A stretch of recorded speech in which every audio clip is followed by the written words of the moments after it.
Hi! Ayan po guys, mayroon po tayong lumpia Shanghai na fork. Gumawa po ako guys kasi wala po kaming ulam. Yan po ang ginawa ko kasi madali lang po siyang gawin, madali lang po siyang lutuin. Ayan po guys.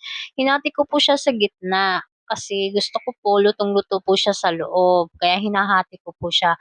Kaya po medyo sunog-sunog po siya guys. Ayan no. Gusto ko talaga, sinisigurado ko talaga guys na luto po siya sa loob. Ayan po. Ako po ang gumawa niyan guys. Sabi ko po sa asawa ko, wala po tayong ulam, gagawa na lang po ako ng lumpia Shanghai. Ayan, ginawa ko po siya guys. Ilang piraso lang din po yan guys ang ginawa ko kasi kami lang din ang kakain.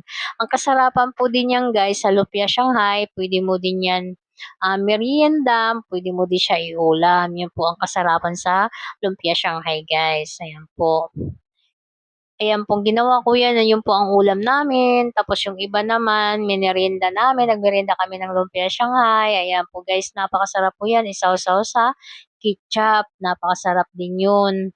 Kaya yan, medyo sunog-sunog lang po siya guys. Nakita nyo brown na brown siya kasi gusto ko talaga lutong-luto kahit sa loob naluluto po siya guys. Crispy po yan guys, napakasarap kainin yun. Ayan po. O yan na lang ang ulam natin kasi masarap naman din po yan ulam. Ayan. Kaya gustong-gusto ng asawa ko yan kainin kasi masarap daw. Medyo crispy-crispy siya guys. Kaya yan ang inulam na namin maghapon.